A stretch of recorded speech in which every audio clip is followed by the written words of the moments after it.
Ovaj rukopis doprinosi rasvjetljavanju stradanja Srba u proteklom ratu u Sarajevu. Ovo je još jedna drama na krvavoj pozornici ratne Sarajevske čaršije. Ova knjiga spada i u dnevnike i u intimne ispovijesti i po tome ona se može ubrajati u one knjige koje su pisali zajedno znači sa knjigama Radovana Vučkovića, Milene Popović, Višnje Krstajić i svih onih koji su nastajali s onom stranom. Autora je silno isprovocirao Sarajevski dnevnik Bakšića u kome se govori o zločinima koji su učinili samo Srbi. Doduše u tom rukopisu egzistira samo jedna rečenica. Ni vaše vala nije bilo za Ramazana. Upravo ta rečenica poslužit će autoru da kaže šta to sve nije bilo za Ramazana, da navede kao dokaz svoju vlastitu bol i stradanje u dijelu grada koji je bio potpuno pod bošnjačkom okupacijom, ne libeći se da navede imena i najgorih oholih vladara ljudskih života. Pisac je svjedok koji je vidio i čuo tu sarajevsku kaznionicu. On je kao čovjek mogao da izađe na ulicu i da jednim krajičkom oka snimi svu golgotu stradanja Srba od one antičke drame kada cacu za kolima vuče živog Miloša Kozlinu do obračunavanja sa svojim naredbodavcem preko klanja Alinih policajaca. Autor je pokušao da obuhvati i stradanje vojnika u Dobrovoljačkoj ulici i stradanje civila u ulici Vase Miskina, ali isto također i raslojavanje unutar džihadlija kao i razvezivanje hrvatske i muslimanske zastave.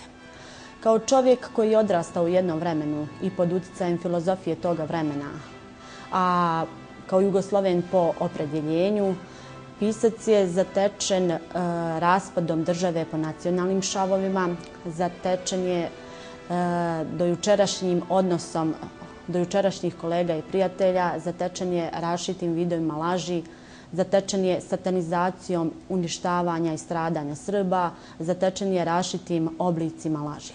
Dakle, na takvim lažima temelji se nova BiH.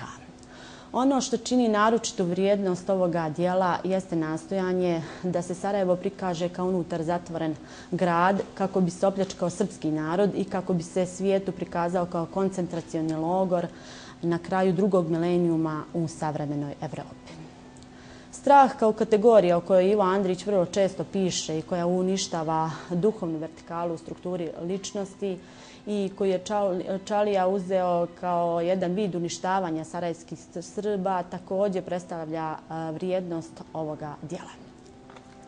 Šta reći o onoj čuvenoj antičkoj sceni klanja Alinih policajaca koje je kao brave ubio Mušan Topalović Caco, kada je mogao tako da se obračunava sa svojima i po krvi i po oružju, šta je tek onda bilo na Kazanima kada je ubijao srpske civile, pa trupla i glave odvajao, pa trupla bacao u jednu, a glave u drugu provalio.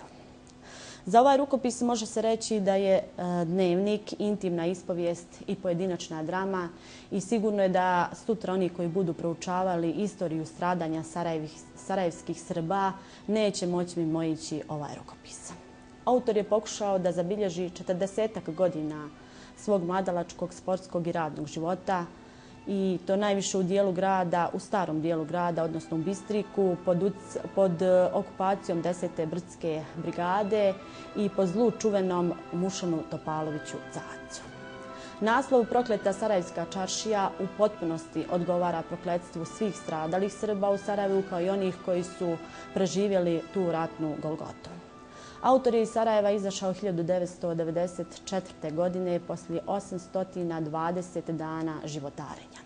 Dijelo inače ima tvrdi povez, 328 strana teksta, a recenzije su napisali Veljko Kojović i Dušan Zurovac. Toplo preporučujem ovaj rukopis svim našim čitaocima.